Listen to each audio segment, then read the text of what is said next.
नमस्कार, सभी का स्वागत। और आज का वीडियो एक और विश्वविद्यालय के अंतर्गत आए हुए पीएचडी के नोटिफिकेशंस को लेकर। ठीक है, वीडियो में सूचनाएं आपको केवल पीएचडी एडमिशन को लेकर ही मिलेगी, लेकिन इस बात का भी ध्यान रखिएगा कि इसी ही विश्वविद्यालय में स्नातक के और प्रास्नातक के यानी कि यूजी और पीजी के लिए भी यदि आप अप्लाई करना चाहते हैं तो उसके लिए भी आवेदन कर सकते हैं। उसके भी एप्लीकेशन फॉर्म निकले हुए हैं। ठीक है, लेकिन सूचनाएं इस वीडियो में आपको केवल पीएचडी एप्लीकेशन फॉर्म को लेकर ही मिलेगी, इस बात का ध्यान रखिएगा। ठीक है, करते हैं सूचनाओं को शुरू। सूचनाओं को लेकर कोई टीका टिप्पणी सवाल उलझन द्वंद्व हो तो कमेंट बॉक्स में छोड़ दीजिएगा। लाइक और डिसलाइक अपनी बुद्धि और समझ के अनुसार कीजिएगा वीडियो को, और चैनल को सब्सक्राइब और अनसब्सक्राइब भी अपनी बुद्धि और समझ के अनुसार कीजिएगा। हम चलते हैं नोटिफिकेशन और आपके लिए सूचनाओं पर। 630 32 डिपार्टमेंट यानी कि 31 विभाग में आई हैं 630 सीट्स पीएचडी के लिए यदि आप करना चाहते हैं अप्लाई। ठीक है, किस विषय में कितनी सीटें हैं आपको आगे बताऊंगा, लेकिन सबसे पहले आप अपनी योग्यताओं को सुन लीजिए और समझ लीजिए। यदि आप 50% अंक लाए हैं मास्टर्स में, और यदि आप एससी एसटी दिव्यांग और पीएच कैंडिडेट्स हैं तब आप अप्लाई कर सकते हैं। और यदि आप इस कैटेगरी में नहीं आते हैं तब आपको 55% अंक यदि लाए हैं मास्टर्स में तब आप अप्लाई कर सकते हैं। लेकिन यदि वह विद्यार्थी शोधार्थी, वह लड़के या लड़कियां थर्ड जेंडर जिनका अभी अंतिम सेमेस्टर का या अंतिम वर्ष का परीक्षा परिणाम नहीं आया है, या परीक्षाएं ही नहीं हुई हैं, या फिर कई यूनिवर्सिटीज़ में एमए के अंतर्गत वाइवा यानी कि साक्षात्कार भी होता है 4th सेमेस्टर के डिजिटेशन सबमिट होने के बाद में, यदि वे नहीं हुआ है या उसका भी रिजल्ट नहीं आया है तब भी आप अप्लाई कर सकते हैं इस यूनिवर्सिटी में पीएचडी के लिए। यूनिवर्सिटी का नाम है महात्मा गांधी काशी विद्यापीठ, जो कि वाराणसी में स्थित है। ठीक है, इस विश्वविद्यालय के कैंपस और कैंपस से बाहर बहुत से क्षेत्रीय स्तर के कॉलेजेस भी हैं जहां आपको रिसर्च करने होगी, या रिसर्चर के लिए आपको प्रोफेसर या गाइड आपको मिलेगा। ठीक है, जिस पर्यवेक्षक बोलते हैं। इसके अलावा और क्या योग्यता होनी चाहिए? वह विद्यार्थी शोधार्थी स्टूडेंट लड़के या लड़की थर्ड जेंडर जो नेट क्वालिफाई हैं, जेआरएफ क्वालिफाई हैं या फिर गेट क्वालिफाई हैं, तो उन सभी को प्रवेश परीक्षाओं से छूट दे दी गई है, मुक्ति दे दी गई है। ठीक है, उनकी इच्छा है वे परीक्षाएं दें या ना दें, क्योंकि यदि आप जब फॉर्म को अप्लाई करेंगे आप उसमें ऑप्शन यदि ये पूछता है कि आप नेट क्वालिफाई हैं, जेआरएफ क्वालिफाई हैं, गेट क्वालिफाई, यदि आप इसको हाँ में बोलते हैं, यस करते हैं, तब आपको प्रवेश परीक्षाओं से छूट मिल जाएगी। लेकिन यदि आप नहीं करते हैं, नो करते हैं, तो आप भी प्रवेश परीक्षा दे सकते हैं, क्योंकि कई विद्यार्थी ऐसे भी होते हैं जो अपनी योग्यताओं को और परखना चाहते हैं, अपने आप में और चमक लाना चाहते हैं कि हमने कितना सीखा है, कितना जाना है, तो प्रवेश परीक्षा भी देते हैं, चाहे वह नेट हो या जेआरएफ हो। ठीक है, तो फॉर्म भरते वक्त में ध्यान रखिएगा। और एक चीज़ कि फॉर्म भरते वक्त में इस चीज़ का भी ध्यान रखिएगा, अपने सब्जेक्ट कोड को बहुत ध्यान से देख के ही भरिएगा, क्योंकि प्रत्येक एप्लीकेशन फॉर्म का लिंक अलग अलग है।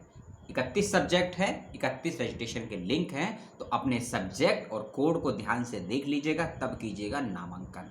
प्रवेश परीक्षा का पैटर्न क्या रहेगा उसकी बात कर लेता हूं आपसे। सूचना इस बार मैं उल्टी शुरू कर रहा हूं, जो सूचनाएं बाद में बतानी होती है वे आपको पहले बता रहा हूं। ठीक है, अंतिम तिथि 3 मई 2021 है। 3 मई 2021 है। आपसे 2 प्रश्न पत्र पूछे जाएंगे। पहला प्रश्न पत्र में 100 क्वेश्चन और दूसरे प्रश्न पत्र में 200 क्वेश्चन पूछे जाएंगे, इस बात का ध्यान रखिएगा। पहले प्रश्न पत्र में 100 क्वेश्चन, दूसरे में 200 क्वेश्चन, हो गए 300 क्वेश्चन। और 300 क्वेश्चन का जो टाइमिंग है वह क्या होगा वह यूनिवर्सिटी तय करेगी, क्योंकि जो नोटिफिकेशन है उसमें टाइमिंग थोड़ा गड़बड़ मुझे लगता है, इसलिए मैं टाइमिंग के बारे में बात नहीं कर रहा। पहले पेपर में यदि आपके 40% क्वेश्चन सही हैं, दूसरे पेपर में भी यदि 40% क्वेश्चन सही हैं, तो अब दोनों पेपर के मिला के आधार पर मेरिट लिस्ट में आपका नाम आ जाएगा। लेकिन साक्षात्कार के लिए चयन होंगे या नहीं होंगे उसकी कंडीशन अलग है। क्या है उसको भी सुन लीजिए। दोनों पेपरों के मिला के यानी कि 300 क्वेश्चन है, और 300 में से यदि आपके 150 क्वेश्चन या उससे अधिक क्वेश्चन सही होंगे तभी आपका चयन होगा साक्षात्कार के लिए। इसी को समझ लीजिए, फिर से सुन लीजिए। पहले और दूसरे पेपर में यदि 40-40% क्वेश्चन सही हैं तो आपका नाम आ जाएगा मेरिट सूची में। लेकिन इंटरव्यू में पहुंचने के लिए दोनों परीक्षाओं में यदि आपके 50% क्वेश्चन सही हैं, 50% का मतलब होता है पहले में 50 क्वेश्चन, दूसरे में 100 क्वेश्चन, हो गए 150 क्वेश्चन। तो यदि आपके 150 या उससे अधिक क्वेश्चन सही होते हैं तभी आपका चयन होगा इंटरव्यू के लिए, साक्षात्कार के लिए। इस बात का ध्यान रखिएगा। किसी भी प्रश्न पत्र में जो क्वेश्चन पूछे जाएंगे किसी प्रकार का नेगेटिव मार्किंग नहीं है, लेकिन यदि किसी क्वेश्चन का आपने एक से अधिक जवाब सही कर दिया, टिक कर दिया, लगा दिया निशान, या आपने किसी सवाल का जवाब दिया ही नहीं, तब आपकी मेरिट की संभावनाएं थोड़ी गंभीर हो जाएंगी। क्योंकि यदि आप 300 क्वेश्चन अटैम्प्ट करेंगे तो आपको ये विश्वास रहेगा कि 300 में से मेरे 200, 180, 160 क्वेश्चन सही हो सकते हैं। लेकिन यदि आपने 300 में से मान लीजिए कि 50 क्वेश्चन छोड़ ही दिए, अटैम्प्ट ही नहीं करे, तब आपकी संभावनाएं उन 250 क्वेश्चन पर तय होगी। अब 250 में से आपके 200 सही होंगे, 150 सही होंगे, 140 सही होंगे, 190 सही होंगे, ये आपको तय करना है। ठीक है। अगले नियम के अनुसार साक्षात्कार और मेरिट में कुछ परसेंटेज की छूट दी गई है कुछ कैटेगरी के बच्चों को। वह कौन सी कैटेगरी और कितनी छूट है उसको भी सुन लीजिए। छूट दी गई है 5% की, और वे सभी स्टूडेंट जो उत्तर प्रदेश के रहने वाले हैं और अप्लाई कर रहे हैं, बेशक उन्होंने पढ़ाई लिखाई उत्तर प्रदेश के बाहर से की हो, लेकिन यदि उत्तर प्रदेश के रहने वाले हैं, निवास प्रमाण पत्र है, डोमिसाइल है और इस कैटेगरी में आते हैं, तो उनको 5% की छूट दी गई है प्रवेश परीक्षाओं में, क्वालिफाई मार्क्स के लिए भी और इंटरव्यू के लिए भी, मेरिट के लिए भी। ठीक है। SC कैटेगरी, ST कैटेगरी और PWD category, SC, ST, PWD और खासकर दिव्यांग श्रेणी के बच्चों को 5% की छूट दी गई है। इस बात का ध्यान रखिएगा। और एक चीज, जो विशेष नियम इसमें दिया गया है, पेज नंबर 4 का नियम नंबर 4, पेज नंबर 4 नियम नंबर 4, उसको ध्यान से मैं पढ़ देता हूं, आप भी समझ लीजिए। प्रवेश परीक्षा के पश्चात उचित प्राप्तांक से अवरोही क्रम में आवश्यकता अनुसार अभ्यर्थियों की 20 अंकों की मौखिकी परीक्षा होगी। यानी कि 20 नंबर का इंटरव्यू है, ध्यान से दीजिएगा इसको, बहुत ध्यान से। और 20 नंबर का मतलब होता है 20%, और यही 20% तय करेंगे कि आपका चयन होगा या नहीं होगा। इस बात का ध्यान रखिएगा। और ऐसा मत समझ लीजिएगा कि आपके 300 में से यदि 200 या 250 क्वेश्चन सही हो गए और आपको लगता है कि आपका चयन हो जाएगा, तो आप भ्रम में हैं। इंटरव्यू देना मैंडेटरी है, ज़रूरी है 100%। इस बात का ध्यान रखिएगा। किसी प्रकार की कोताही या गलतफहमी मत पालिएगा मन में। ठीक है। अब प्रवेश परीक्षाओं से छूट किसको थी मैंने मैं आपको बता दिया मैंने। उसके अलावा नेट क्वालिफाइड स्टूडेंट्स को छूट दे दी गई है, इस बात का भी ध्यान रखिएगा। और किसी चीज़ की आप प्रतीक्षा कर रहे हैं तो उसको भ्रम को दूर कर देते हैं, वह है सीट्स की। 630 से ज़्यादा सीटें हैं, जैसा कि मैंने आपको बताया। सब्जेक्ट का नाम बोलूँगा, सीट बोलूँगा और वीडियो को बंद कर दूंगा, समाप्त कर दूंगा। समस्या, सवाल, उलझन हो तो कमेंट करके पूछ लीजिएगा। कुछ निजी रूप से जानना चाहते हैं तो कमेंट बॉक्स में अपना ईमेल आईडी या फ़ोन नंबर दे दीजिएगा, और डिस्क्रिप्शन बॉक्स में मेरा भी फ़ोन नंबर और ईमेल आईडी आपको मिल जाएगा। आप भी मुझे कॉन्टैक्ट करना चाहते हो कर सकते हैं, और मुझे यदि आपका सवाल, समस्या सही लगेगी तो मैं स्वयं आपसे कॉन्टैक्ट कर लूँगा ललित कला विषय में। और हाँ, एक चीज़ मैं और बता दूँ कि सोशल साइंस के सब्जेक्ट्स में, लैंग्वेज के सब्जेक्ट में, लिटरेचर के सब्जेक्ट में और फिलॉसफी के सब्जेक्ट हों या साइकोलॉजी के सब्जेक्ट हों, ये विश्वविद्यालय हिंदी और अंग्रेजी दोनों ही माध्यम में शोध कार्य करवाता है। फिर से कह देता हूँ मैं कि सोशल साइंस के सब्जेक्ट हों, लैंग्वेज के सब्जेक्ट हों, लिटरेचर के सब्जेक्ट हों, philosophy, psychology, education, social work, ये सब्जेक्ट हों, दोनों ही माध्यम में रिसर्च करवाता है विश्वविद्यालय।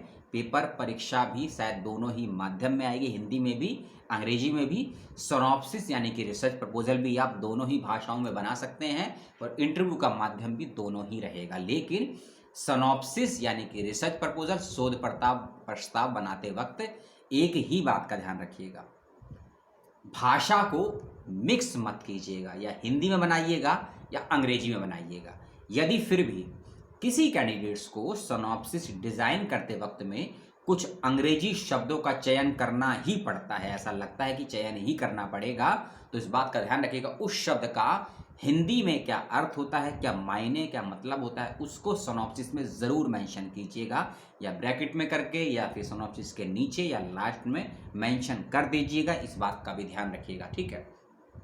सिनॉप्सिस के क्या पॉइंट होते हैं, क्या क्राइटेरिया होता है, यदि नहीं पता है तो कमेंट करके बताइएगा। मैं आपको पर्सनली ईमेल से या फ़ोन से मुझसे संपर्क कर लीजिएगा, मैं आपको समझा दूंगा, लिखवा दूंगा, हिंदी में हो या इंग्लिश में हो, चाहे आपका कोई भी सब्जेक्ट्स हो, arts commerce science humanity language या फिर प्रोफेशनल कोर्स हो। इस बात का ध्यान रखिए, सिनॉप्सिस बहुत ज़रूरी है और बिना सिनॉप्सिस के आप इंटरव्यू देने मत जाइएगा। क्योंकि जब बीएचयू के कुछ बच्चों का फ़ोन आया, ईमेल आया कि सर रेट में ये रेट और रेट ई में क्या फ़र्क होता है, तो मुझे थोड़ी हंसी भी आई और अफसोस भी हुआ। हंसी इस बात पर आई कि अप्लाई कर रहे हैं पीएचडी के लिए और आपको सिनॉप्सिस के मायने और महत्व नहीं पता है, और यदि आप फ्रेशर्स हैं और ये सवाल करेंगे तो मुझे अच्छा लगता है। लेकिन आप अप्लाई कर चुके हैं कई बार कई यूनिवर्सिटियों में और आप पीएचडी की वैल्यू नहीं समझ रहे हैं, तो आपको सिनॉप्सिस को समझना होगा। सिनॉप्सिस बना के तैयार रखिएगा। एप्लीकेशन फॉर्म भरते वक्त सिनॉप्सिस मांगा जाएगा या नहीं मांगा जाएगा, इसकी तो मुझे जानकारी नहीं है, क्योंकि मैं अप्लाई नहीं किया हूँ, और जब करूँगा तो पता लगेगा। लेकिन सिनॉप्सिस बना के तैयार रखिए, चाहे 2 पेज का हो या 10 पेज का हो, इस बात का आपको तय करना है। अब चलते हैं सीट्स पर, ठीक है। ललित कला में 8 सीटें हैं, कृषि विज्ञान में 9 सीटें हैं, कृषि उद्यान में 10 सीटें हैं। ललित कला में 8, कृषि रसायन में 9, कृषि उद्यान में 10, कृषि अर्थशास्त्र एंड सांख्यिकी यानी कि एग्रीकल्चर इकोनॉमिक्स एंड स्टैटिस्टिक्स में 24 सीटें हैं। पशुपालन एवं दुग्ध उत्पादन यानी कि जिसे हम डेयरी फार्मेसी बोल सकते हैं, ठीक है, और जिसे हम पशु पक्षियों का, उसके अंदर 12 सीटें हैं। और शायद ये कोर्स पहली बार या पहला बैच है जो आरंभ हुआ है इस विश्वविद्यालय में, क्योंकि अलग से मेंशन है।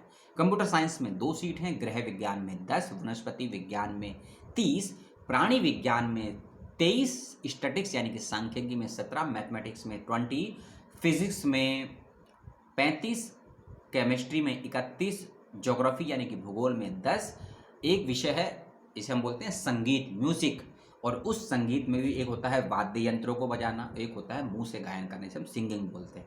तो सिंगिंग अगर आपकी है, आपने एमए किया है या आपका कुछ और है, क्राइटेरिया आप देख लीजिएगा वेबसाइट में जाकर, डिपार्टमेंट की वेबसाइट पर जाकर, कि गायन विषय में पीएचडी करने की सीटें आई हैं, 3 सीटें हैं। इसमें क्या क्वालिफिकेशन है, और वाद्य यंत्रों की बात नहीं है, म्यूजिक में आप कैसे सिंगिंग करते हैं उस विषय को लेकर पीएचडी की 3 सीटें आई हैं। लॉ, कानून में 4 सीटें हैं, फिजिकल एजुकेशन में 9 और एजुकेशन में 8।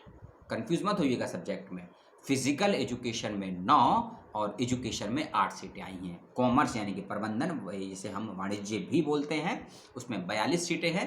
फिलॉसफी यानी कि दर्शन शास्त्र, जिसमें 8 सीटें हैं। सोशल वर्क यानी कि समाज कार्य, इसमें 32 सीटें आई हैं। मनोविज्ञान यानी कि मीन्स साइकोलॉजी 21, पॉलिटिकल साइंस यानी कि राजनीति विज्ञान 20, समाज शास्त्र यानी कि सोशोलॉजी में 30, इकोनॉमिक्स यानी कि अर्थशास्त्र में 30, जनसंचार यानी कि मास कम्युनिकेशन एक ही विषय है जिसमें कोई सीट नहीं आई है, ठीक है। मध्यकालीन एवं आधुनिक इतिहास यानी कि मिडिवल हिस्ट्री और मॉडर्न हिस्ट्री एक ही सब्जेक्ट है, एक ही विषय है, इसमें 13 सीटें हैं। एंशियंट हिस्ट्री यानी कि प्राचीन इतिहास, इसमें 10 सीटें हैं। हिस्ट्री यानी कि इतिहास, इसमें 4 सीटें। कंफ्यूज मत होइएगा, इतिहास में 4, प्राचीन इतिहास में 10 और उसके साथ साथ मध्यकालीन एवं आधुनिक इतिहास में 13 सीटें आई हैं। संस्कृत यानी कि अब लैंग्वेज में चलते हैं। संस्कृत लैंग्वेज में 36 सीटें हैं, हिंदी लैंग्वेज में 90 सीटें हैं, इंग्लिश लैंग्वेज में 30 सीटें हैं। इंग्लिश में 30, हिंदी में 90 और संस्कृत में 36 सीटें हैं। टोटल 630 सीटें आई हैं। 31 डिपार्टमेंट हैं। अंतिम तिथि फॉर्म को अप्लाई करने की 3 मई 2021 है। इस बात का ध्यान रखिएगा। किस रजिस्ट्रेशन फीस को भी सुन लीजिए। यदि आप उत्तर प्रदेश के SC ST कैंडिडेट्स हैं तो आपको 750 रुपये की नामांकन शुल्क देना है और अन्य बच्चों को 850 रुपये का नामांकन शुल्क देना है। 3 मई 2021 लास्ट तिथि है, इस बात का ध्यान रखिएगा। और साथ ही साथ में फॉर्म अप्लाई करने के बाद, फीस सबमिट करने के बाद आप विश्वविद्यालय की वेबसाइट से अपना कंफर्मेशन पेज फीस स्लिप के साथ में डाउनलोड कर लीजिएगा 5 मई तक। यानी कि 3 मई लास्ट डेट है, लेकिन 2 दिन एक्स्ट्रा दिए जा रहे हैं आपको, यानी कि 5 मई के बाद आप कंफर्मेशन पेज डाउनलोड नहीं कर पाएंगे। एडमिट कार्ड कब आएगा और एंट्रेंस कब होगा, इसकी तिथियां अभी नहीं आई हैं। जब आएंगी तो आपको बता दी जाएगी। और एक एडिशनल सूचना कि इसी ही विश्वविद्यालय में महात्मा गांधी काशी विद्यापीठ में PhD के अलावा स्नातक और प्रास्नातक के लिए भी एप्लीकेशन फॉर्म आया हुआ है। यदि आप उसमें भी अप्लाई करना चाहते हैं, उसके इच्छुक हैं, तो विश्वविद्यालय की वेबसाइट का लिंक मैं आपको दे चुका हूं, दे दूंगा। उस पर बात कर लीजिएगा, देख लीजिएगा। और यूजी पीजी के अलावा यदि आप कोई प्रोफेशनल कोर्स करना चाहते हैं, उसके लिए भी एप्लीकेशन फॉर्म आया हुआ है, उसको भी देख लीजिएगा, समझ लीजिएगा। और कोई समस्या हो तो कमेंट करके लिख दीजिएगा, बता दीजिएगा, सूचना कैसी लगी बताइएगा। और कोई और इन्फॉर्मेशन चाहते हैं किसी और विश्वविद्यालय के विषय में, तो वह भी कमेंट बॉक्स में लिख सकते हैं। अपना और अपनों का ध्यान रखिएगा। और बहुत बहुत धन्यवाद अपने 15 से 16 मिनट देने के लिए। और अपनों के साथ रहिए, कोविड की गाइडलाइंस का पालन करिए। कोविड का कहर हो चुका है, राजनीति से भयंकर इस समय देश में कुछ नहीं है, लेकिन कोविड भी उससे कुछ कम नहीं है। जय हिंद, जय भारत, जय संविधान।